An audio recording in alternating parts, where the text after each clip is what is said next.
Hello बच्चों, कैसे हैं? पिछले वीडियो में डिटर्मिनेंट के बारे में बताए थे। आज इस वीडियो में भी डिटर्मिनेंट का सेकंड लेक्चर है। इस वीडियो में हम प्रॉपर्टीज ऑफ डिटर्मिनेंट को डिस्कस करेंगे।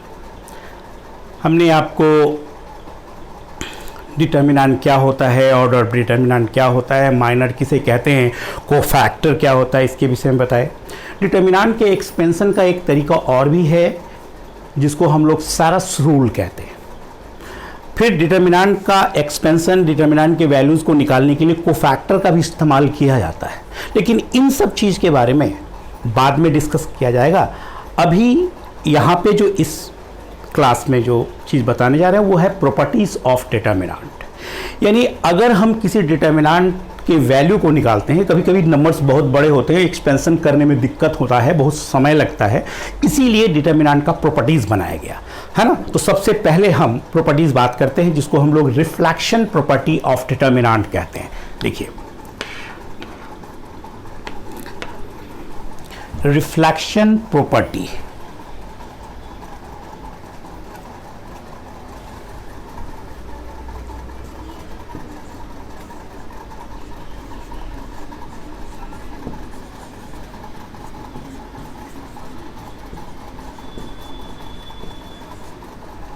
रिफ्लेक्शन प्रॉपर्टी क्या है, इस प्रॉपर्टी के बारे में बात करते हैं। The value of determinant remains unchanged when rows and columns are interchanged. लिख लेते हैं इस प्रॉपर्टी को पहले। The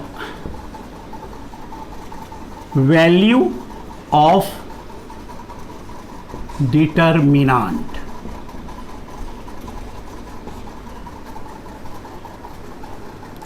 does not change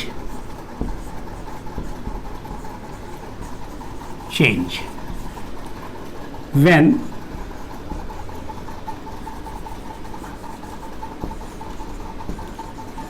rows and columns are interchanged. The value of determinant does not change when rows and columns are interchanged.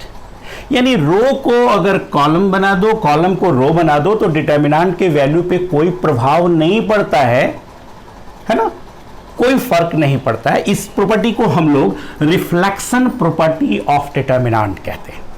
अब आप एक example देखिए। डिटर्मिनेंट को यूजुअली हम लोग डेल्टा से डिनोट करते हैं। एक एट रैंडम कोई नंबर्स लेकर कोई एक डिटर्मिनेंट निकाला हमने, मान लीजिए 3 2 4 1 2 3 2 1 3, ये लिया हमने एक डिटर्मिनेंट। अब इसका हम एक्सपेंशन कर लें। एक्सपेंशन पिछले वीडियो में सिखा चुके हैं। अगर जो इस वीडियो को पहली बार देख रहे हैं वो मेरे पिछले वीडियो को देखें, उसमें डिटर्मिनेंट के एक्सपेंशन के बारे में बताया गया है। अब देखिए इसका एक्सपेंशन करते हैं। 3 पहले रो के लॉन्ग एक्सपेंशन किया हमने सबसे पहले 3 लिया, फिर ये देखिए 2 इंटू 3 6 माइनस 3 इंटू 1 3, फिर साइन कन्वेंशन के हिसाब से यहाँ प्लस होगा, फिर ये माइनस 2 लिया हमने, ठीक है। अब देखिए 1 इंटू 3 3, फिर 3 इंटू 2 -6, फिर नेक्स्ट पॉइंट है क्या 4 प्लस 4। अब देखिए क्या करना है यहाँ पे 1 इंटू 1 माइनस 2 इंटू 2 4, वैल्यू कितना निकला यहाँ देखिए 3 इंटू 6 माइनस 3 3 माइनस 2 इंटू -3 अब प्लस 4 इंटू -3। अब देखिए ये क्या हो रहा है 3 into 3 9 -2 -3 6 -12 9 plus 6 15 -12 is equal to 3। देखिए डेल्टा का जो वैल्यू आया यहां पे वो क्या आ गया 3। चलो इसको हमने पहला मान लिया, है ना। अब हम क्या करते हैं कि इसके रो को कॉलम बनाकर कॉलम को रो बनाते हैं। इस प्रॉपर्टी को पहले आप नोट कर लीजिए। इसके बाद हम यहां पर ये दिखा रहे हैं कि अगर हम रो को कॉलम, कॉलम को रो बना दें तो डिटर्मिनेंट के वैल्यू पे प्रभाव नहीं पड़ता है। यहां पर इस डिटर्मिनेंट का वैल्यू हमने निकाल लिया, वो कितना हो गया 3। इसको ये इक्वेशन नंबर हमने लिया है यहां पे, ऐसा नहीं है कि ये मान लें आप, यहां पे इक्वेशन नंबर 1 यानी डेल्टा का वैल्यू आ गया 3।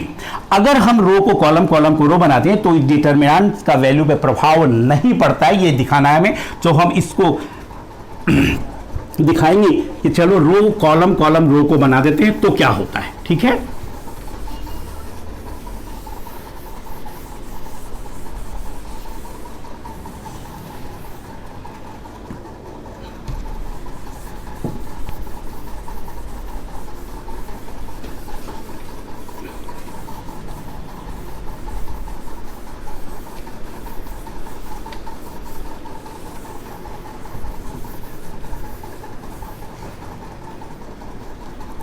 देखिए लेट मान लेते हैं डेल्टा डैश बराबर, पहला रो है उसको कॉलम बना दीजिए 3 2 4, दूसरा रो है दूसरा कॉलम होगा 1 2 3, फिर तीसरा रो है 2 1 3 इज इक्वल टू, अब इसका भी एक्सपेंशन करते हैं, एक्सपेंशन करते हैं। पहले ही रो के अलोंग एक्सपेंशन किया हमने 3 इंटू 2 3 जा 6 माइनस 1 3 जा 3, फिर माइनस हमने 1 लिया, फिर देखिए 2 3 जा 6 माइनस 1 इंटू 4 4, फिर उसके बाद प्लस का साइन लेंगे, क्या हो रहा है यहां पे 2, ठीक है। अब देखिए 2 3 जा 6,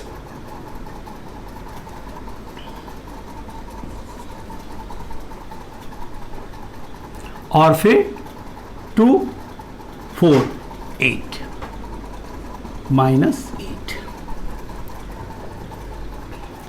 अब क्या करना है यहां पे, देखिए 3 इंटू 3 माइनस 1 इंटू 2, अब प्लस 2 इंटू माइनस 2, देखिए कितना हो जाएगा ये 9 माइनस 2 माइनस 4।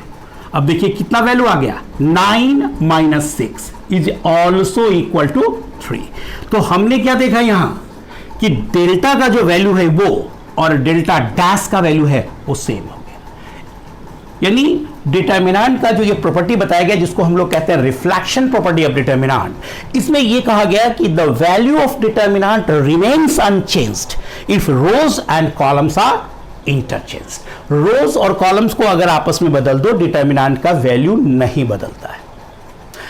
देखिए पिछले वीडियो में या पिछले जो लेक्चर था मेरा उसमें हमने आपको ये बताया था कि डिटर्मिनेंट के वैल्यू को निकालने के लिए आप किसी भी रो या किसी भी कॉलम के अलोंग एक्सपेंशन करें।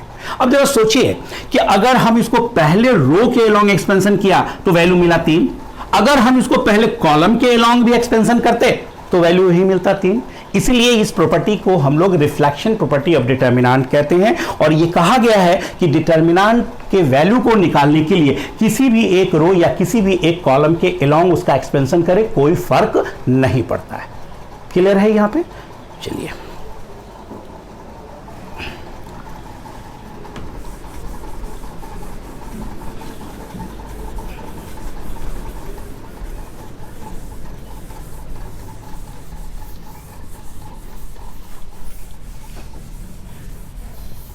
अब हम यहां पे बताने जा रहे हैं सेकेंड प्रॉपर्टी जिसको स्विचिंग प्रॉपर्टी ऑफ डिटर्मिनेंट कहते हैं। अब ये स्विचिंग प्रॉपर्टी ऑफ डिटर्मिनेंट क्या है इस चीज को आप देखिए।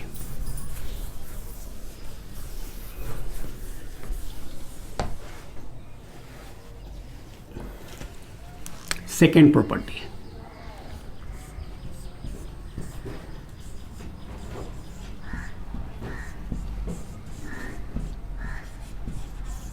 Switching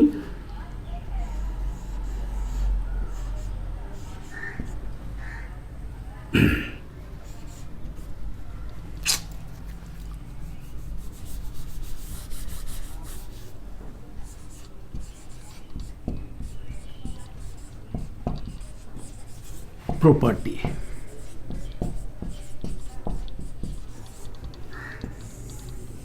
switching property of determinant. इस प्रॉपर्टी को हम लोग स्विचिंग प्रॉपर्टी कहते हैं। क्यों करते हैं स्विचिंग प्रॉपर्टी, पहले ये बताइए। तो सबसे पहले तो ये बताइए ये प्रॉपर्टी है क्या, इस चीज को समझें, उसके बाद बताएंगे कि स्विचिंग प्रॉपर्टी इसका क्यों नाम है। क्या होता है कि the value of determinant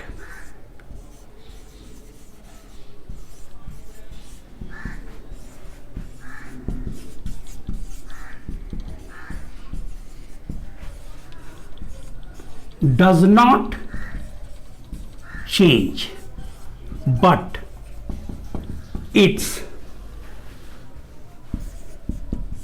sign changes if any two rows or columns are interchanged. The value of determinant does not change, but its sign changes if any two rows or columns are interchanged. यानी किसी भी determinant का value नहीं बदलता है, केवल उसका signature change करता है अगर कोई भी दो रो या कोई भी दो कॉलम को आपस में बदल दें। अब आप कहेंगे ऐसा क्यों, एक्सप्लेन करेंगे, एग्जाम्पल से भी दिखाएंगे इस चीज को, ऐसा क्यों। देखिए ये जस्ट अभी बताया गया आपको कि डिटर्मिनेंट का एक्सपेंशन आप किसी भी रो के लॉन्ग करो, वैल्यू में प्रभाव नहीं पड़ता है। अगर आप पहले रो के लॉन्ग एक्सपेंशन करते हो तो जो डिटर्मिनेंट का वैल्यू मिलेगा वही वैल्यू दूसरे रो के अलॉन्ग करने पर भी मिलेगा। तो आप कहेंगे कि यहां पर कि जब दो रो को आपस में बदल दे तो वैल्यू नहीं बदलना चाहिए। बिल्कुल वैल्यू नहीं बदल रहा है, साइन बदल रहा है। साइन क्यों बदल रहा है, तो साइन बदलने के पीछे क्या लॉजिक है ये समझो कि अगर पहला रो में साइन अगर आप देखते हो तो पहला रो में साइन क्या होता है, प्लस माइनस प्लस, और दूसरा में रो में साइन क्या होता है, माइनस प्लस माइनस। तो जब दूसरा रो को पहला रो आप बनाते हैं तो फिर माइनस प्लस माइनस को प्लस माइनस माइनस प्लस बनाने के लिए माइनस करना पड़ेगा ना। इसीलिए बोला गया है कि पहले रो के अलॉन्ग करो कोई फर्क नहीं पड़ता है, दूसरे रो के अलॉन्ग करो, तीसरे रो के अलॉन्ग करो, डिटर्मिनेंट का वैल्यू तो नहीं बदलता है ना। लेकिन अगर आप कोई दो रो को बदल देते हो, यानी दूसरा रो को पहला रो बनाते हो, तो जो साइन कन्वेंशन है जो बताया गया था, पहला साइन कन्वेंशन क्या बताया गया था, ये बताया गया था ना कि देखो पहला में प्लस है माइनस है प्लस है, फिर यहां माइनस है प्लस है माइनस है, फिर यहां प्लस है माइनस है प्लस है। तो जब आप इन दोनों रो को आपस में बदलोगे तो ये माइनस प्लस माइनस चला जाएगा, तो फिर माइनस प्लस माइनस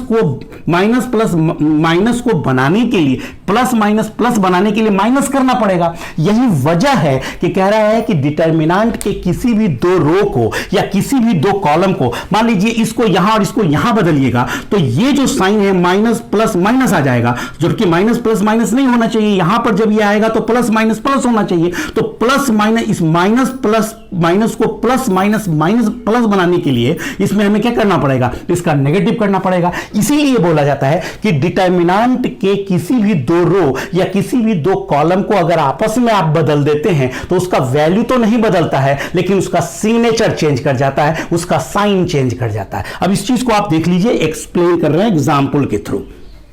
इस प्रॉपर्टी को हम मिटा देते हैं।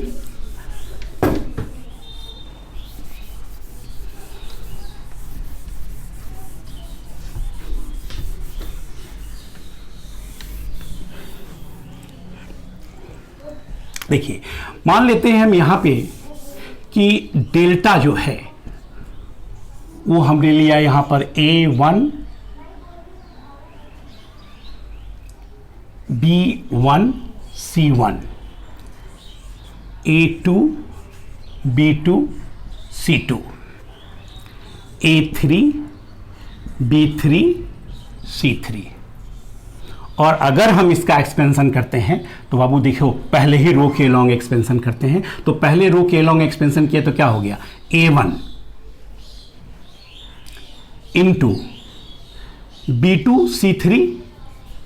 B2C3 माइनस C2B3, फिर उसके बाद माइनस लेंगे B1। अब क्या होगा यहां पे A2C3 माइनस C2A3, फिर प्लस C1। अब देखिए क्या करेंगे, plus C1 A2B3 minus B2A3, ये हो गया डेल्टा, है ना। यानी आप देखो यहां पे कि डेल्टा बराबर हमने क्या लिया, A1 B2C3 minus C2B3 minus B1 A2C3 minus C2A3 plus C1 A2B3 minus B2A3। ये हो गया, इसको पहला मान लिया डेल्टा। अब हम क्या करते हैं, नाउ किसी भी दो रो को या दो कॉलम को आपस में बदल देना है। हम यहां पर क्या करते हैं, R2 और R3, रो 2 और रो 3 को इंटरचेंज किया, उसको ऐसा लिखा गया। ऐसा लिखा जाने का मतलब क्या हुआ, रो 2 और रो 3 को आपस में बदल दिया और उसको हमने मान लिया कि ये डेल्टा डैश है, ठीक है। अब देखिए पहला रो तो ऐसा ही है, A1 B1 C1। दूसरा रो और तीसरा रो को बदल दिया आपने, यानी A2 के जगह पर क्या लिखना है, A3 B3 C3, और यहां हो गया A2 B2 C2। और अब इसका एक्सपेंशन निकालते हैं। तो देखिए इसका एक्सपेंशन अगर आप निकालेंगे तो क्या लिखेंगे यहां पे, A1 into B3 C2 minus C3 B2, फिर माइनस लिखेंगे यहां पे B1। अब देखिए क्या करेंगे, B1 जब लिखा A3 C2 minus C3 A2, फिर उसके बाद प्लस C1, क्या लिखेंगे यहां पे, A3 B2 minus B3 A2, है ना। अब आप गौर कीजिए यहां इसमें और इसमें क्या फर्क है। यहां पर B2C3 पहले है और C2B3 बाद में है, जस्ट यहां पे है। फिर इसमें और इसमें क्या फर्क है, पहले जो है वो बाद में चला गया, बाद में वो पहले आ गया। इसमें और इसमें क्या फर्क है, जरा गौर करिए। तो अब आप बताइए कि इसको हम लोग A1 यहां पर से अगर हम माइनस कॉमन ले लें तो क्या हो गया, माइनस A1। ये देखिए क्या, अगर इसको हम आगे लिख दें क्या हो गया, C3B2 माइनस B3C2, और फिर इसमें माइनस कॉमन ले लिया, यानी टोटल माइनस को अगर हम कॉमन ले लेते हैं तो फिर ये देखिए फिर माइनस B1, ये हो जाएगा कितना, C3A2 माइनस A3C2, और फिर ये प्लस C1, देखिए ये क्या हो जाएगा, B3A2 माइनस A3B2।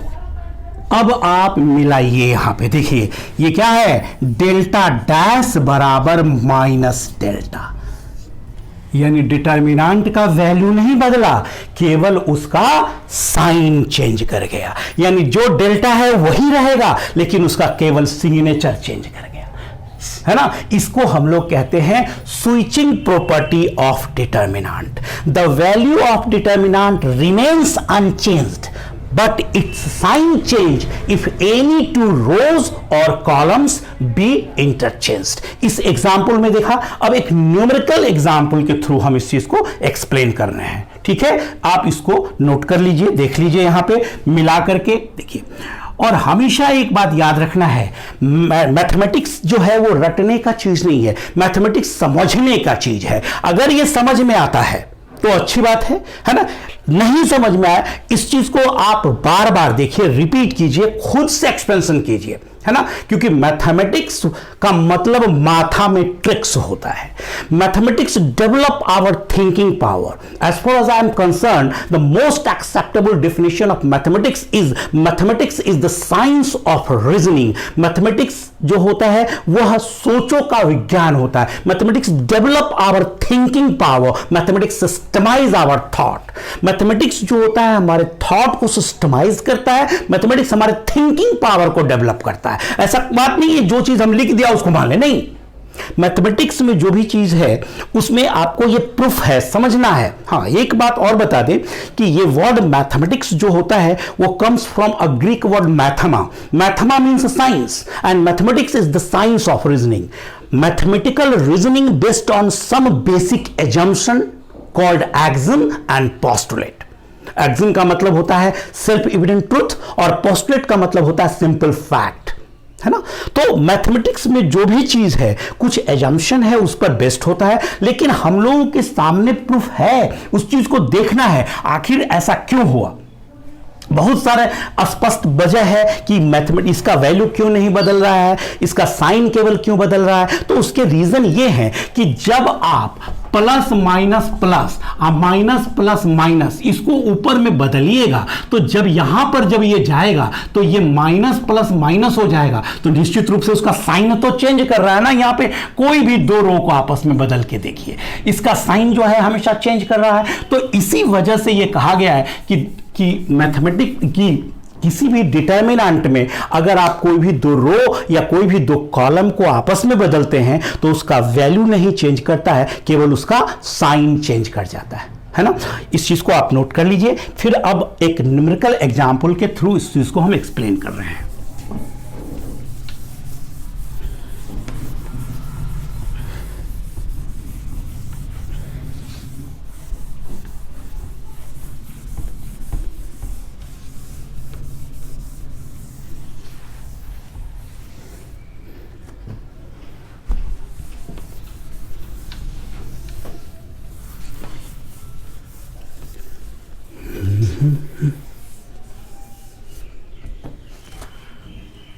देखिए, मान लो डेल्टा इक्वल टू एक डिटर्मिनेंट हमने लिया 1 3 2 4 3 5 2 3 1। ये वैल्यू एक निकालते हैं इसका। देखो 1 इंटू 3 1 जा 3 माइनस 15 5 इंटू 3 माइनस 3 ये लिया 4 इंटू 1 4 5 इंटू 2 माइनस 10, फिर उसके बाद +2 है ना। 4 इंटू 3 12 माइनस 3 इंटू 2 6। कितना आ गया वैल्यू? 1 इंटू -12 माइनस 3 इंटू -6 अब +2 इंटू 6। देखिए ये आ गया -12 प्लस 18 -12 प्लस 18 अब +12, दैट इज वैल्यू कितना हो जाएगा 18। ये हुआ। हम यहाँ पे रो 1 और रो 2 बस यही दोनों को चेंज कर देते हैं, इसको डेल्टा डैश मान लेते हैं। देखिए क्या है 4 3 5 1 3 2 और 2 3 1। अब इसका वैल्यू निकालिए। वैल्यू 18 है तो ये भी 18 आएगा, लेकिन वो +18 है तो ये -18 हो जाएगा, -15 हो जाएगा, -18 होगा sorry. 4 into 3 into 1 3 minus 6 -3 into 1 -4 +5 into 3 minus 6, देखिए ये हो जाएगा कितना, 4 इंटू -3 -3 इंटू -3 प्लस 5 इंटू -3। अब देखिए ये आ गया -12 प्लस 6 माइनस 15।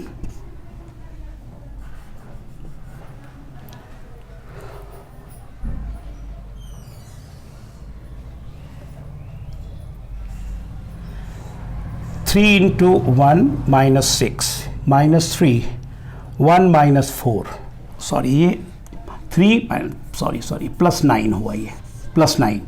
अब आप यहां पे देखिए -15 -12 -27 अब +9 दैट इज इक्वल टू -18। यानी डिटर्मिनेंट के वैल्यू नहीं चेंज किया, केवल इसका साइन चेंज कर गया, क्योंकि किसी भी दो रो या किसी भी दो कॉलम को आपस में बदलिए, the value of determinant remains unchanged but its sign change. Clear हुआ? क्लियर हो गया एग्जांपल के थ्रू? चलिए अब हम यहां तीसरे प्रॉपर्टी पे आते हैं।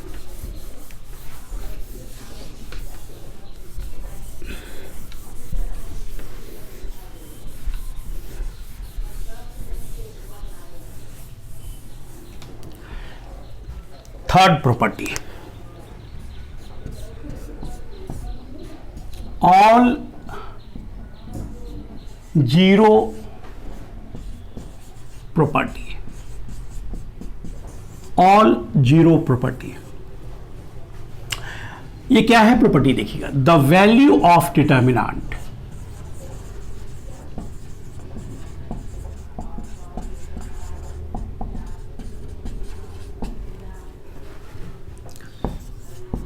will be 0 if all elements of any one row or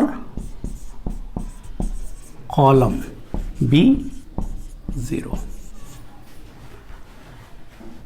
अगर किसी डिटर्मिनेंट के किसी भी एक रो या किसी भी एक कॉलम का सारा एलिमेंट 0 हो तो डिटर्मिनेंट का वैल्यू 0 होता है। अब बहुत ही आसान है। मान लो यहां पर A1 B1 C1 A2 B2 C2 लिया और यहां पे आ गया 0 0 0। अगर आप इसका एक्सपेंशन करते हो A1 0 minus 0 minus B1 0 minus 0 plus C1 0 minus 0, no doubt ये 0 आएगा। The property is called all zero property of determinant. Clear है? कोई प्रॉब्लम नहीं है इसमें। चलिए नोट कर लीजिए इसको।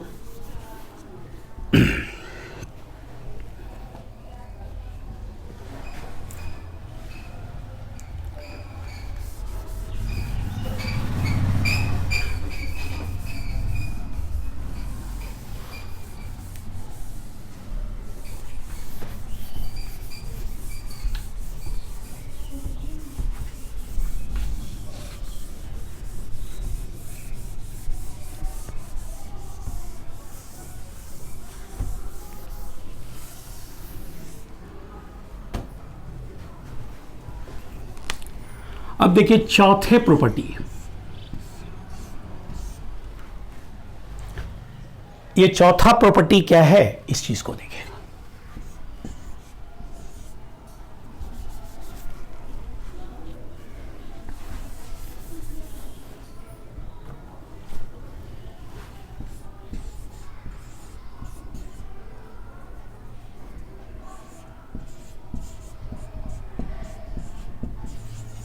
रेपिटिशन प्रॉपर्टी, या इसको हम लोग आइडेंटिटी प्रॉपर्टी भी कहते हैं। रिपीटिशन प्रॉपर्टी या आइडेंटिटी प्रॉपर्टी ऑफ डिटर्मिनेंट। ये क्या है प्रॉपर्टी और क्यों ऐसा होता है, इस चीज को हम एक्सप्लेन करेंगे। देखिएगा, द वैल्यू ऑफ डिटर्मिनेंट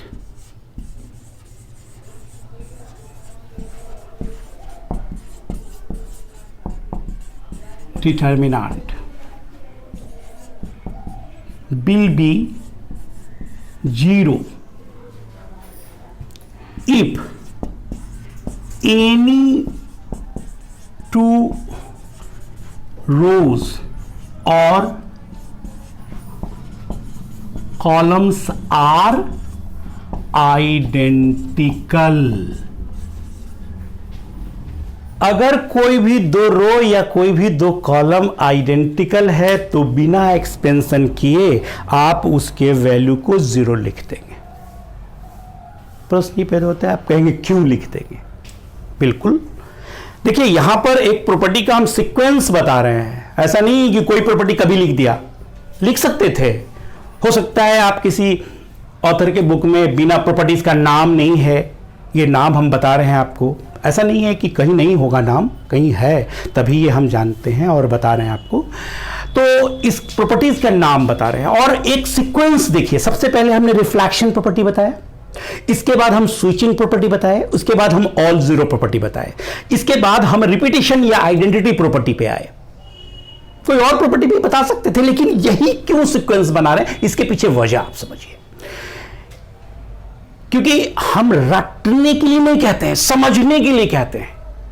रटिए नहीं प्रॉपर्टी, बल्कि आप समझिए क्यों ऐसा कहा गया। आखिर ये क्यों बोला गया भाई कि डिटर्मिनेंट का दो रो या दो कॉलम आइडेंटिकल है तो उसका वैल्यू 0 होगा। इस चीज को समझे नहीं थे, आज हम इस चीज को समझेंगे ऐसा क्यों होता है। देखिए, मान लीजिए डेल्टा एक डिटर्मिनेंट हमने लिया। चलिए A1, B1, C1, A2, B2, C2 है ना। हम इसके दो रो को आइडेंटिकल समझ रहे हैं, बना रहे हैं। यहां पे ये भी हम लिखते हैं A2, B2, C2। यहां पे इसका वैल्यू 0 होगा। अब बोलेंगे क्यों होगा? एक प्रॉपर्टी से होगा। तो क्या लॉजिक है, क्यों ऐसा हो रहा है? चलिए, इसको आपने डेल्टा लिया है ना। अभी जस्ट एक प्रॉपर्टी डिस्कस किया जिसको सेकंड प्रॉपर्टी, जिसको हम लोग स्विचिंग प्रॉपर्टी कहते हैं। हम यह लिखेंगे फ्रॉम